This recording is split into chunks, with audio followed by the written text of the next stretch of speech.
Et de magie et de mystère, la coupe dans laquelle le Christ a bu est-elle réelle? Est-ce un mythe? Du roi Arthur au Da Vinci Code, la quête du Graal continue à enflammer l'imagination des hommes.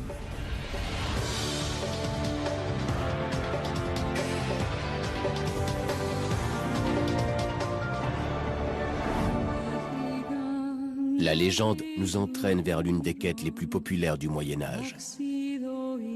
Le Saint Graal. Infiniment désiré, éternellement insaisissable, cet objet légendaire a su garder intact jusqu'à aujourd'hui sa part de secret et de mystère. Depuis près de 8 siècles, les conteurs ont enchanté leur public en narrant les exploits de ceux qui se sont lancés dans la quête du Graal. Du roi Arthur et des chevaliers de la table ronde, jusqu'à récemment un célèbre archéologue nommé Indiana Jones. À quoi ressemble le Saint Graal? Est-ce une relique authentique? Un trésor perdu que personne n'a découvert? Ou bien est-ce un mythe né de l'imagination médiévale? Et en quoi cette quête sans fin fascine-t-elle la civilisation occidentale depuis plus de 800 ans? La magie du Saint Graal repose sur quelque chose que l'on ne peut posséder. C'est quelque chose d'inatteignable, quelque chose qui est suspendu, disons, au-delà de l'existence. C'est ce côté inaccessible qui le rend tellement attractif. Ça fait partie de notre folie. Ça fait aussi partie du mystère qui couve en chaque être humain. Nous ne sommes jamais satisfaits. Il y a toujours au plus profond de nous quelque chose qui nous intrigue. Mais sommes-nous en mesure de définir ce qu'est le Saint Graal?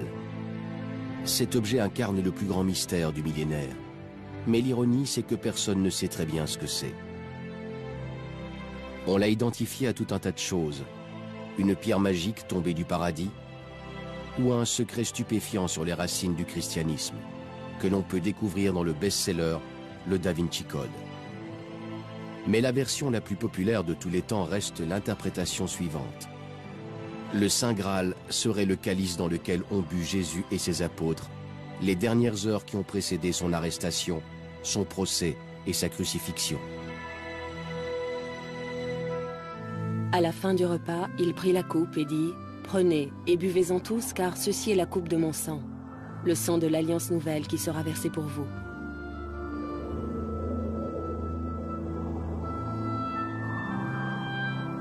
Ce bref passage dans l'évangile de Luc, ainsi que des descriptions similaires dans les évangiles de Marc et de Matthieu, sont les seules mentions de la coupe du Christ dans la Bible.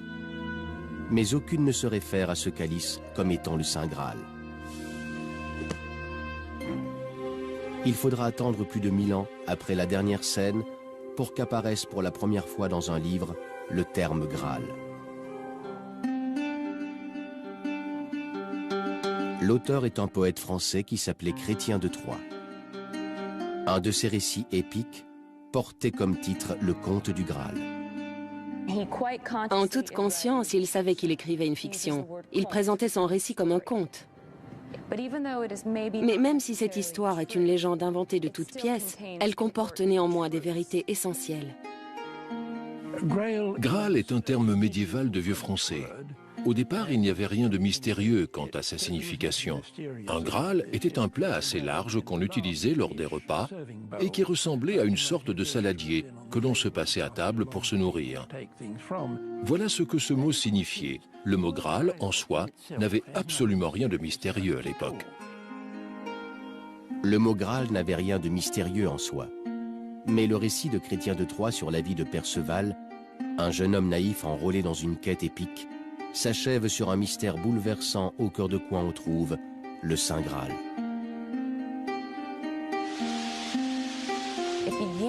Au début de ce conte, le jeune Perceval vit au fond d'une forêt avec sa mère. Et la raison pour laquelle ils vivent dans cette forêt, c'est que son père et ses frères chevaliers eux-mêmes ont été tués par d'autres chevaliers.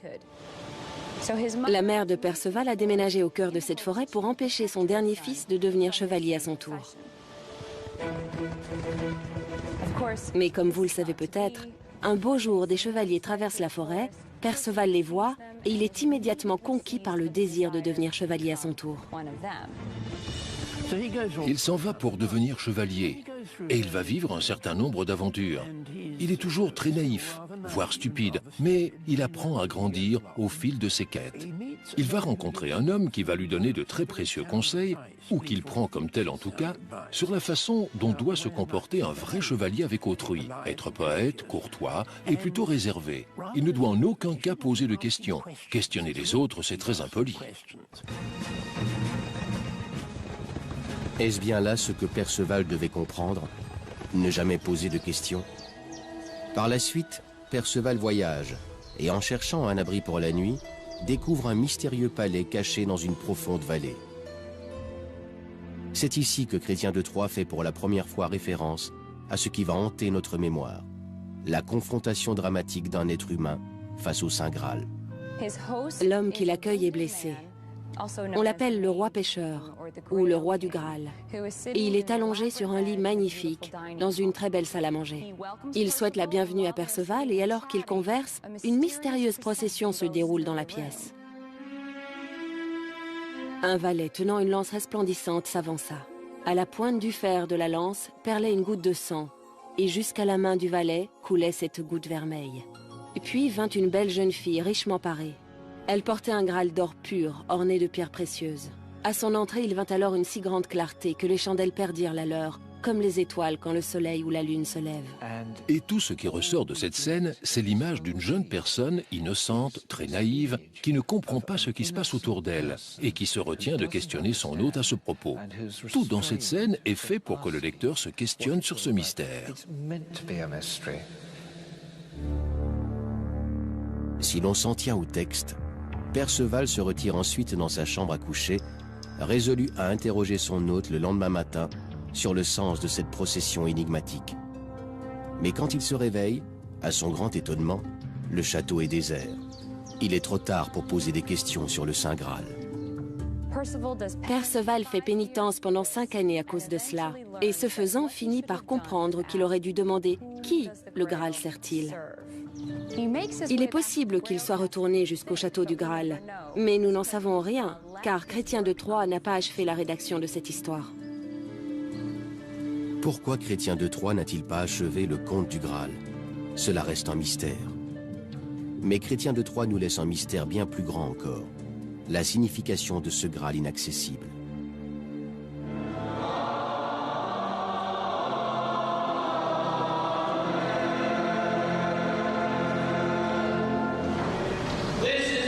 Mangez, ceci est mon corps, qui sera livré pour vous.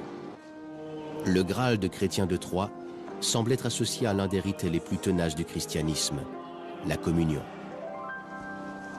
À l'époque de Chrétien de Troyes comme à la nôtre, le rituel de la communion rappelle le sacrifice de Jésus-Christ sur la croix et l'espoir qu'il donne aux croyants.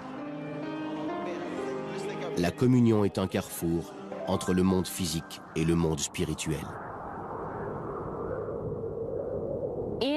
Dans l'histoire de Perceval, je crois qu'en réalité, Chrétien de Troyes nous offre de manière un peu détournée une critique acerbe de la chevalerie. Il met l'accent sur les dangers que révèle une existence laïque bâtie uniquement sur l'action guerrière, qui délaisse une certaine morale et ne porte pas assez attention aux choses spirituelles de ce monde. Les mystères du monde matériel, opposés aux mystères du monde spirituel, et le mystère du Graal pour lui-même, envoûtait les lecteurs du Moyen-Âge après que Chrétien de Troyes ait trouvé la mort en 1190.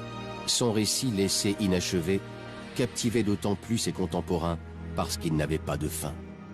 Il n'y a rien de mieux qu'une histoire inachevée pour faire travailler l'imagination des gens. Immédiatement, plusieurs autres poètes de cette période se sont littéralement emparés de ce conte et en ont imaginé une fin chaque fois différente.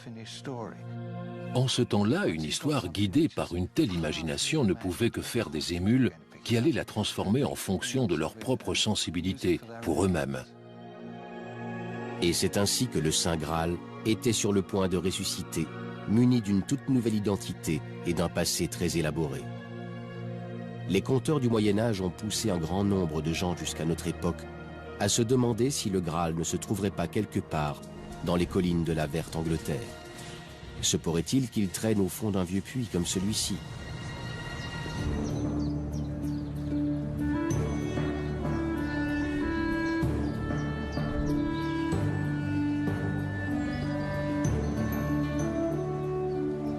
À l'aube du XIIIe siècle, le récit inachevé d'un poète français captivait le monde médiéval comme aucun autre auparavant.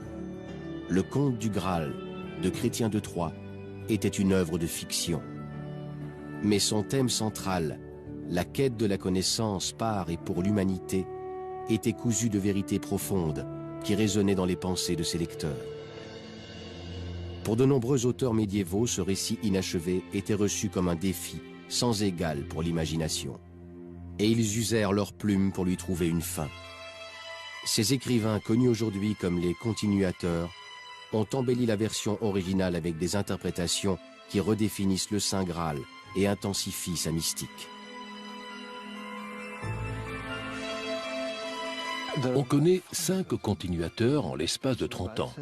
Quand on observe la lenteur à laquelle vont les choses à l'époque médiévale, c'est extraordinaire. Ça veut dire que tout le monde semblait être intrigué par cette histoire. Autour de l'année 1200, le Graal est cité dans un prélude au récit original qui trace son origine à l'époque de Jésus-Christ. Ce texte a été écrit par un auteur français, Robert de Boron. Les érudits s'accordent sur le fait que ce texte, comme celui de Chrétien de Troyes, est une fiction. Mais dans le récit écrit par de Boron, le Graal a subi une transformation cruciale. Décrit comme un large plat dans la version originale, le Graal devient avec de Boron un nouvel objet sacré, le calice de Jésus-Christ. De Boron nous présente un récit dont le personnage principal est incarné par Joseph d'Arimathie. C'est à cet aristocrate que, selon le Nouveau Testament, le corps de Jésus-Christ fut confié après son exécution. Quand il enlève le corps de Jésus de la croix, il utilise ce plat pour recueillir le sang du Christ, afin de le conserver et d'en faire une précieuse relique. Et il fut également jeté en prison pour être un chrétien, l'un des suivants du Christ. Et le Christ le visita en prison et le libéra. Et il lui dit ce qu'il devait faire du Graal en sa possession, réunir rapidement quelques fidèles, des gens de confiance, et partir par la mer, loin vers l'ouest. De Boron décrit précisément comment Joseph d'Arimathie accomplit sa mission en voyageant de la Terre Sainte jusqu'à une lointaine et mystérieuse destination, la vallée d'Avalon. Où se trouve-t-elle ? De Boron ne l'a pas spécifié. Mais près d'un siècle après qu'il ait écrit son récit, une tradition veut que cette vallée se trouve nulle part ailleurs qu'ici, sur la côte sud-ouest de l'Angleterre, près du village de Glastonbury.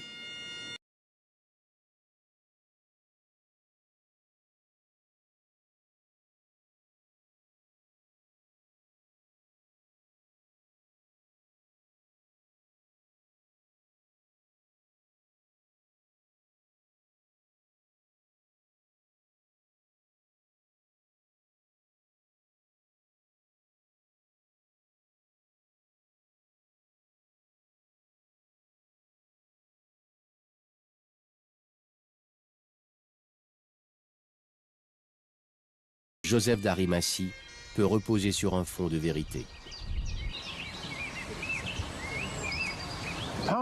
Dans cette histoire, il y a un passage où il est écrit que, après avoir accosté, Joseph d'Arimathie s'appuyait sur un bâton pour marcher. Il est dit qu'il planta le bâton dans la terre et que le bâton fleurit, comme un arbre miraculeux. Cet arbre était une aubépine et ressemblait aux aubépines que l'on voit en Angleterre, qui fleurissent au début du printemps. Mais cet arbre-ci avait le don de fleurir également à Noël, en fin d'année. L'arbre originel fut coupé il y a plusieurs siècles, mais il y eut des descendants, et celui-ci, cet arbre qu'on voit là sur cette colline, est en fait un descendant de l'arbre originel. Et les seules aubépines qui ont la particularité de fleurir à Noël, en dehors de celles-ci, se trouvent en Palestine, en Terre Sainte et en Syrie, dont Joseph est supposé être originaire.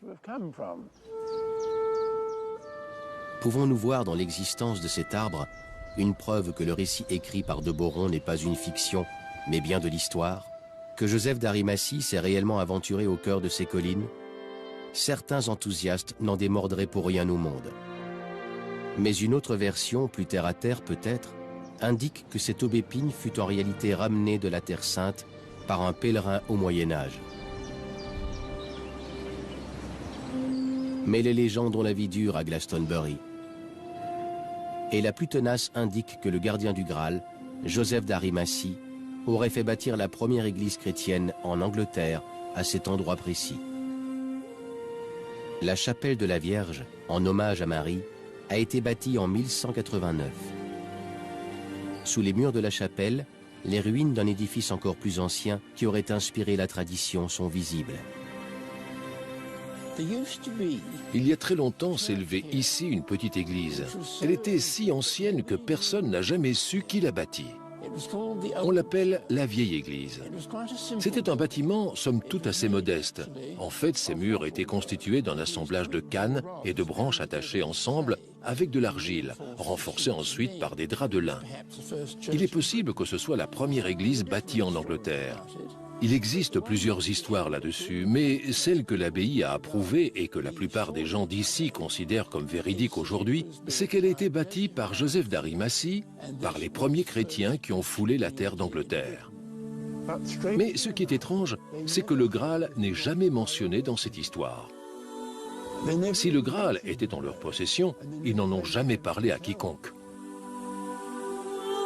Il est possible que Joseph lui-même ait été tenu au secret, car il avait fait de Glastonbury l'une des premières places du monde acquises au christianisme, presque avant Rome même. Et d'un point de vue politique, c'était intelligent. Il devait être très prudent avec le Graal. Le Graal n'était cité ni dans les livres ni dans les évangiles. L'Église ne l'a jamais reconnu comme une relique sainte. C'est pour cette raison que les moines faisaient très attention de ne dire à personne, absolument personne, qu'ils possédaient le Graal. Le Saint Graal était peut-être considéré comme une légende par les moines chrétiens de Glastonbury, mais ce n'était pas l'avis du reste de l'Angleterre au Moyen-Âge. Au fil des siècles, de nombreuses légendes autour du Graal ont fleuri à Glastonbury, aussi régulièrement que les aubépines. L'une des légendes les plus merveilleuses à ce propos est peut-être celle du puits du Calice. Le puits a été bâti au cours du XIIe siècle, juste au-dessus d'une rivière souterraine. Il existe une légende, je ne sais pas à quelle époque elle remonte, qui dit que le Saint Graal se trouverait sous ce puits, quelque part près de la source de la rivière, dans une sorte de chambre souterraine. Et des versions de cette histoire indiquent que Joseph d'Arimathie a utilisé le Graal pour recueillir le sang du Christ, qu'il préserva par la suite comme une relique sacrée. Et ce serait ce sang, là, sous nos pieds, qui aurait fait naître de façon miraculeuse la source souterraine. Les géologistes rappellent aux visiteurs que l'eau de ce puits très riche en fer donne aux pierres une teinte rougeâtre. Comme on le voit ici, la légende perdure.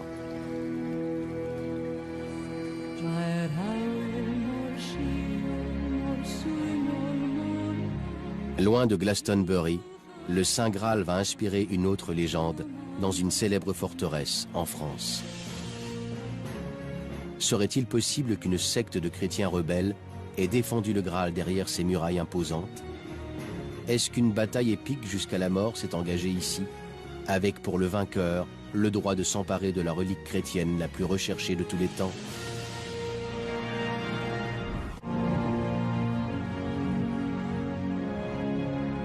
Au cours du XIIIe siècle, la littérature médiévale accouche d'un nouveau mythe, la quête du Saint Graal, qui captive toujours autant l'Occident aujourd'hui. Les poètes ont révélé, en l'embellissant, ce conte intrigant laissé inachevé par son auteur original, Chrétien de Troyes. Ils ont réinventé le Graal en y insufflant une nouvelle dimension spirituelle pour leurs lecteurs chrétiens. Les écrivains du Graal s'accordent à dire qu'à travers cet objet, disons, mystérieux, on pouvait en quelque sorte être, si je puis dire, en ligne directe avec Dieu. En fait, ce que le Graal promet à son possesseur est une chose fantastique, plutôt, disons, marginale pour l'époque médiévale. C'est l'idée qu'il est possible, tout en étant en vie, de converser avec Dieu en tête-à-tête. Et cette chose est accessible seulement si vous êtes l'un des plus grands chevaliers de ce monde, un chevalier au cœur pur.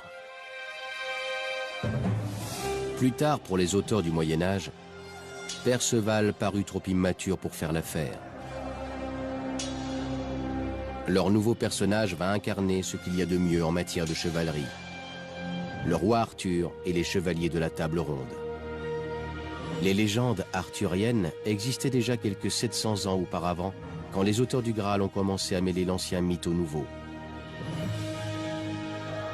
La légende d'Arthur parle des efforts héroïques qu'il aura dû fournir pour unifier les peuples d'Angleterre en un royaume éblouissant protégé par de nobles chevaliers.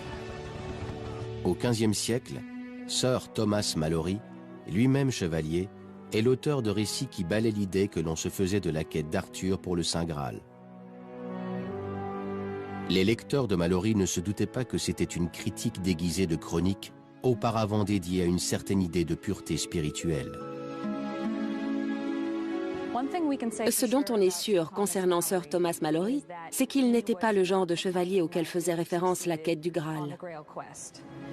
Et lorsqu'il rédige La mort d'Arthur, qui est un long texte dédié à une idée plus matérialiste de la chevalerie, il se trouve en fait en prison pour, entre autres choses, voies de fait sur un abbé, pour viol et pour avoir pillé un château.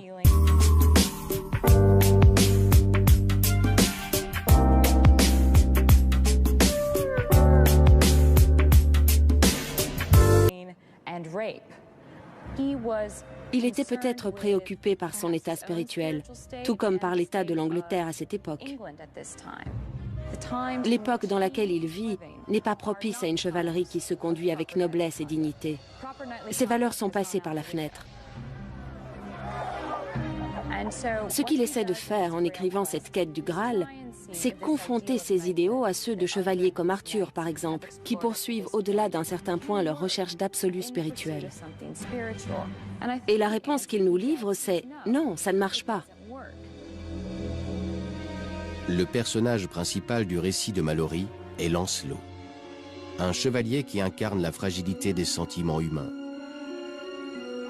Au cœur de son angoisse, Lancelot cache un amour fou pour la femme d'Arthur, la reine Guenièvre. En définitive, nous dit Malory, cela va l'empêcher de trouver le Graal et va favoriser la destruction du royaume d'Arthur.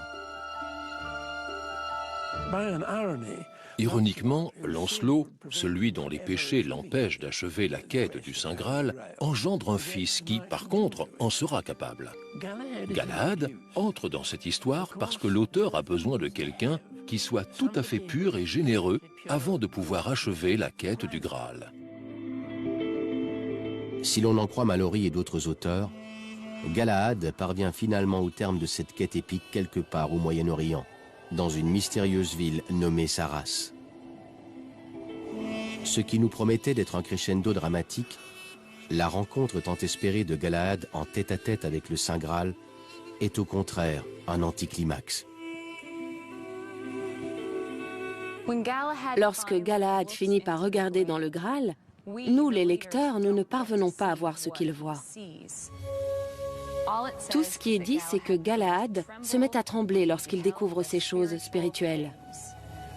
Que sont ces choses? On ne le saura jamais. Le lecteur est laissé sur sa faim et vit une grande frustration, d'après moi. Qu'est-ce qu'il voit? Le texte ne nous le dit pas. Après qu'il ait vu ce qui semble être indescriptible, Galahad se dit satisfait et demande à mourir à ce moment précis dans l'espoir de rejoindre le paradis. Après ça, il n'avait plus aucune raison de vivre. Bien que la fin du récit de Sir Malory semble frustrante, elle contient un indice crucial qui nous aide à comprendre le sens des récits inspirés par le Saint Graal. Le Graal de Galahad apparaît au centre d'un rituel mystérieux qui ressemble au rite de la communion catholique, tout comme l'avait fait Chrétien de Troyes à l'origine. Chaque lumineuse apparition du Saint Graal à travers la littérature est liée à cette cérémonie qui nous rappelle le sacrifice de Jésus-Christ sur la croix. Beaucoup d'érudits pensent que les auteurs tardifs du Graal ont joué un rôle capital au-delà de celui de les distraire. Ils pensent que ces récits ont pu être un formidable soutien pour l'Église, en réaffirmant l'importance de la communion à une époque où des sectes de chrétiens hérétiques rejetaient non seulement cette cérémonie, mais également les prêtres qui l'administraient.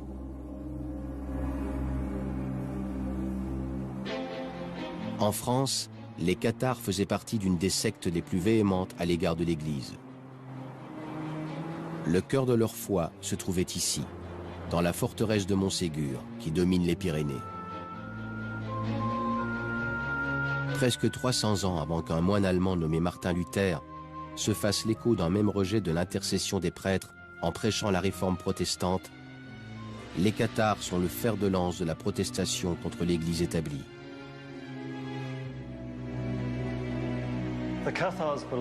Les cathares pensaient que le monde avait été créé par le diable en personne, que le monde était mauvais par définition, et que la fonction des êtres humains était de se libérer de l'emprise de ce monde. Les cathares considèrent que ce sont eux les vrais chrétiens. Ils comparent leur foi à la foi de Jésus-Christ et de ses apôtres, avant qu'elle ne soit manipulée et détruite par Rome. Et ils pensaient sincèrement que le pape était l'antéchrist. Est-ce que les contes du Graal servaient de propagande contre les cathares et les autres hérétiques qui menaçaient l'Église? Certains érudits nous incitent à penser le contraire, en admettant que les auteurs du Graal incarnaient une voix rebelle dévouée aux cathares contre l'Église catholique.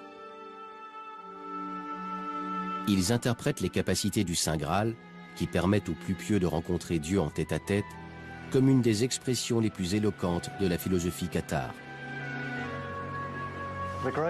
La légende présente la quête personnelle des chevaliers du Graal comme une expérience spirituelle intense. On doit se demander quelle religion, en réalité, trouvait grâce à leurs yeux. En tout cas, pas nécessairement la religion catholique romaine, car si ça avait été le cas, nous verrions un prêtre faire le lien entre les chevaliers du Graal et l'expérience religieuse. Rome en avait le monopole.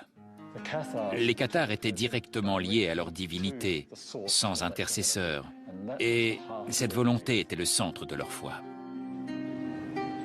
Quoi qu'il en soit, les cathares sont promis à une fin violente lorsque les armées du pape assiègent leur forteresse en 1244.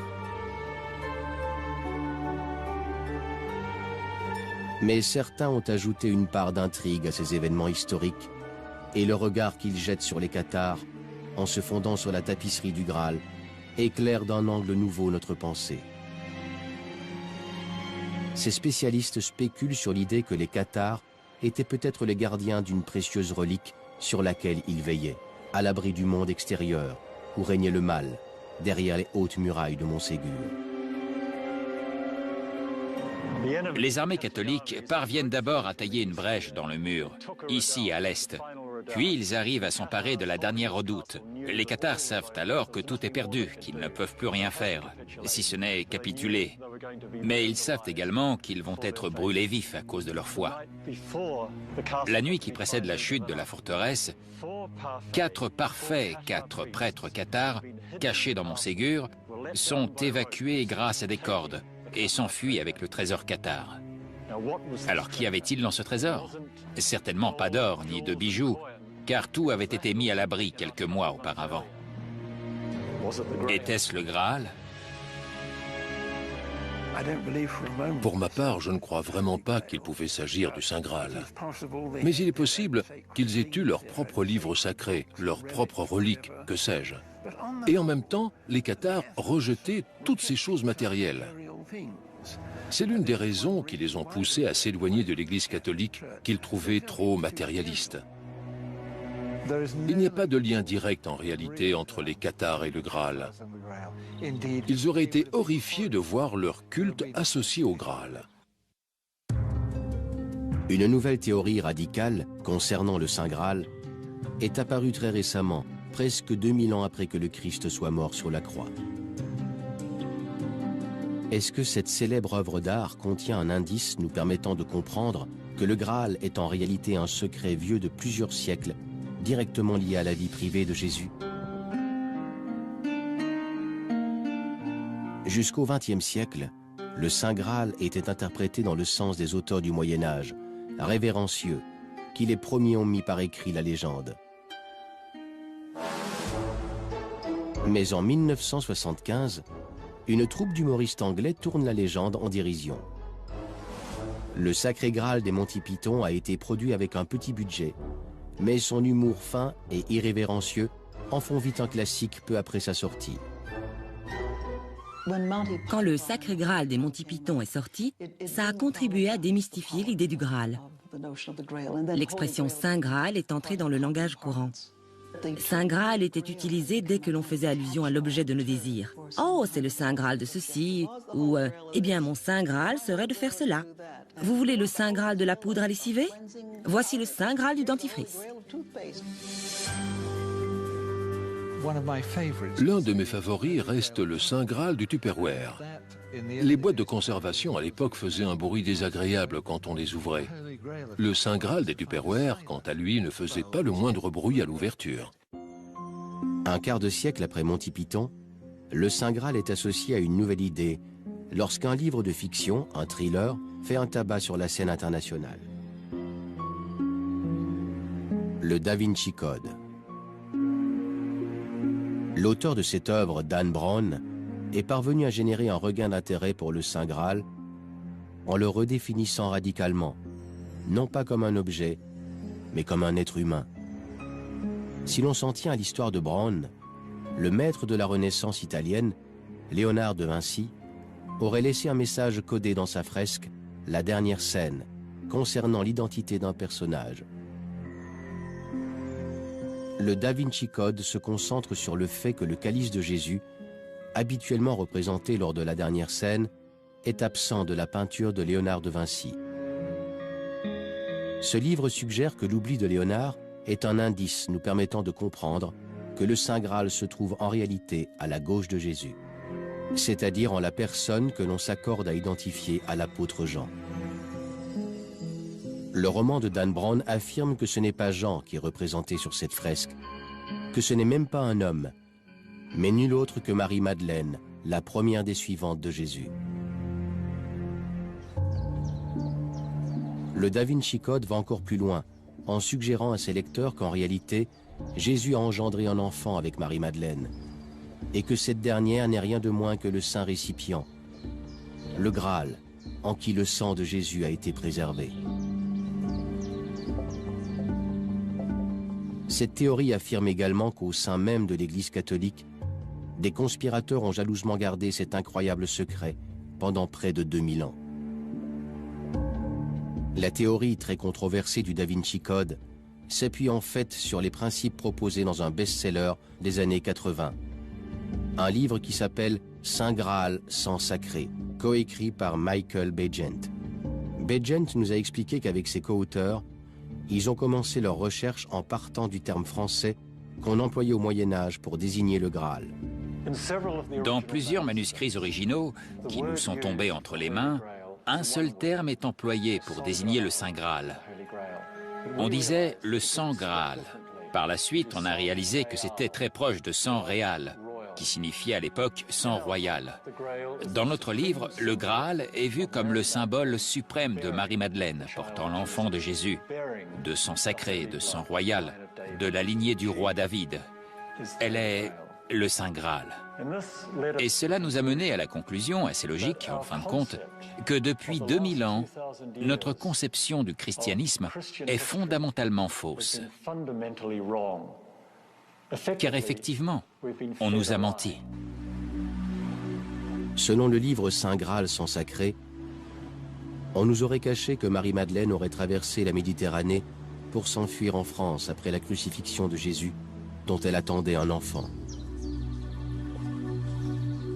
Le livre indique encore que les descendants de cet enfant ont épousé des hommes et des femmes issus de ces régions pour fonder la première dynastie de monarques français, les Mérovingiens. Les auteurs nous indiquent encore que bien que cette lignée ait été éloignée du trône au 8e siècle, leurs descendants, et par conséquent les descendants de Jésus-Christ lui-même, sont toujours en vie et s'apprêtent à intervenir de manière radicale dans la politique internationale. Leur théorie va même plus loin, en affirmant que la lignée de sang royal est toujours à notre époque protégée par une société secrète qu'on appelle le prieuré de Sion. Ses membres feraient partie des plus grands esprits de la civilisation occidentale, tels que le physicien Isaac Newton, l'écrivain Victor Hugo, ou encore Léonard de Vinci lui-même, qui, selon le Da Vinci Code, ne pouvait s'empêcher d'imprégner son travail de référence au titanesque secret qu'il portait sur les épaules. Cette réécriture controversée de l'histoire de la chrétienté et sa définition de ce qu'est le Saint Graal en réalité a irrité beaucoup de gens. Mais la théorie d'un complot vieux de plus de 2000 ans en a fasciné des millions d'autres. Controversé? Certainement. Plausible? Oui. Mais est-ce bien la vérité? Je le crois. Les experts ne sont pas d'accord. Lorsqu'en 2004, le New York Times fait la critique de Saint Graal sans sacré, le quotidien taxe le livre de mensonge, d'être un pur non-sens. Le Times est acerbe avec les auteurs qui l'accusent d'avoir bâti une théorie qui ne repose pas sur des preuves, mais sur une conjecture d'événements sans lien les uns avec les autres. Ce qu'ils font, c'est relever dans des morceaux choisis des détails qui n'ont absolument rien à voir les uns avec les autres. Puis, ils rassemblent ces détails. Et en les rassemblant par ce fait même, ils voient naître des connexions entre leurs théories. Mais ce ne sont pas de vraies connexions. Elles ne sont pas objectives. Ça reste néanmoins une bonne méthode pour qui veut écrire des romans, des œuvres de fiction. Plusieurs spécialistes s'accordent à dire que Léonard n'a laissé aucun message concernant le Graal dans la dernière scène.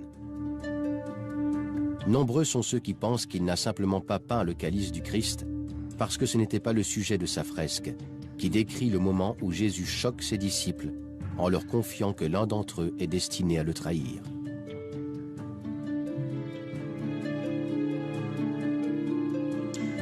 En ce sens, le chef-d'œuvre de Léonard ne se distingue pas des peintures de la dernière scène que d'autres peintres renaissants avaient peint avant lui. Le calice n'apparaît dans absolument aucune représentation majeure de la dernière scène connue chez les peintres de la Renaissance italienne. On n'en voit jamais. Au contraire, cette œuvre se rattache sévèrement à la tradition. Léonard suivait cette tradition. C'est pour cette raison qu'on ne peut pas tirer de grandes conclusions du fait qu'il n'y a pas de calice près du Christ dans la dernière scène de Léonard de Vinci. Mais qu'en est-il du personnage qui se trouve à la gauche de Jésus-Christ dans la fresque de Léonard de Vinci? Est-ce l'apôtre Jean ou Marie-Madeleine, dite également le Saint Graal?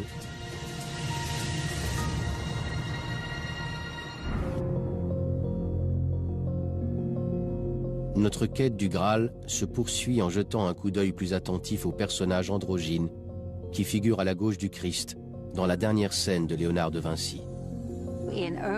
Dans les représentations qui précèdent celles de Léonard, on voit souvent Saint Jean qui a l'air d'un adolescent. C'était une convention tout à fait standard. Il est la plupart du temps représenté sans barbe, par exemple, avec de longs cheveux. Il est bien plus jeune et bien plus beau que les autres qui sont en général plus grisonnants, souvent barbus et plus âgés. Et on pourrait dire que ces qualités lui donnent un air presque féminin. Mais les gens ne sont pas du tout convaincus qu'un des disciples ait été représenté en femme. C'est de la pure science-fiction. L'examen rationnel rend également peu crédible le mystérieux prieuré de Sion, la société secrète à laquelle aurait appartenu Léonard de Vinci, censée veiller sur la descendance de Jésus-Christ. L'existence de cette société est mentionnée dans des documents d'archives à la Bibliothèque nationale en France. Mais déjà dès les années 70, on comprend grâce aux techniques d'analyse modernes que ces documents sont des faux, fabriqués par un certain Pierre Plantard, titulaire d'un casier judiciaire pour escroquerie. Bien que la plupart des spécialistes refusent les assertions controversées de Saint Graal sans sacré et du Da Vinci Code, la question reste de mise. Qu'y a-t-il dans ces livres qui abordent l'histoire du Graal pour qu'il soit à ce point populaire? Les conspirations ont toujours été très populaires. Les gens ont toujours aimé l'idée de partager un terrible secret, d'une importance capitale. Et dans ce cas précis, les choses sont vues sous un angle pour le moins anticlérical. Ce qui est très bien accueilli car aujourd'hui, beaucoup de gens aimeraient voir le christianisme, et plus spécifiquement l'Église catholique, discrédité.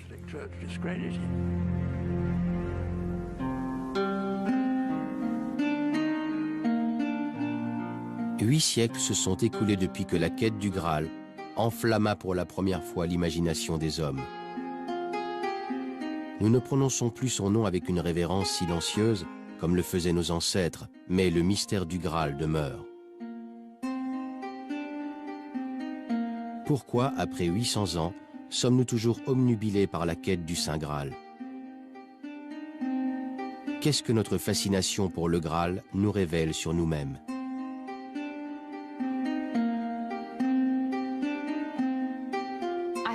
Je crois que tout le monde s'intéresse à l'idée de savoir pourquoi nous existons. Quelle en est la raison? Et je pense que les récits sur le Graal font allusion à cela. Il y a toujours un vrai mystère ou un grand secret relié à l'histoire du Graal. Ce qui peut nous amener à croire que si on connaissait le secret, cela nous aiderait à mieux comprendre ce que l'on fait sur Terre.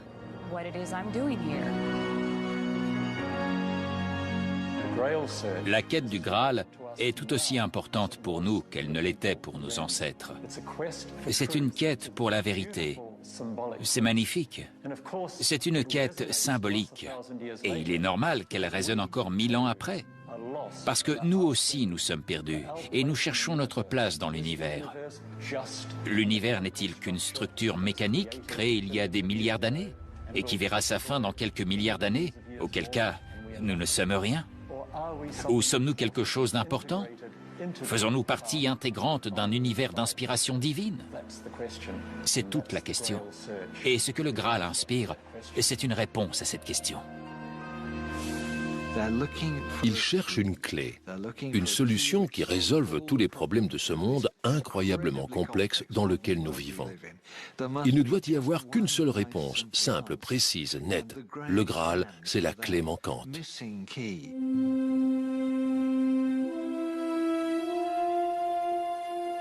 Le Graal et la quête du Graal ne concernent pas tant l'idée de retrouver un objet physique en particulier, mais plutôt de se retrouver soi, de savoir qui on est, apprendre à connaître ses limites, à connaître ses défauts, apprendre à s'améliorer.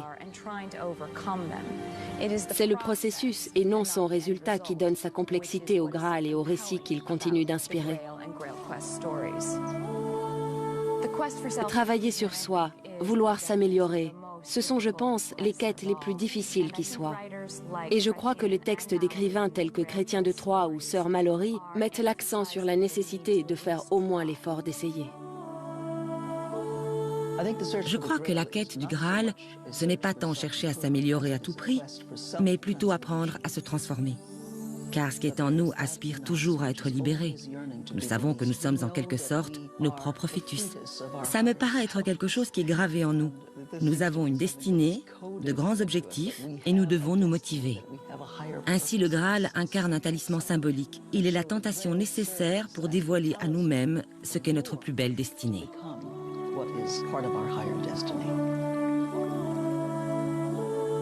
Si le Saint Graal est un mythe que nous avons inventé, il est à présent acquis que cette quête a levé un voile sur notre connaissance, car nous avons appris que nous avons en nous la clé des réponses à toutes nos interrogations.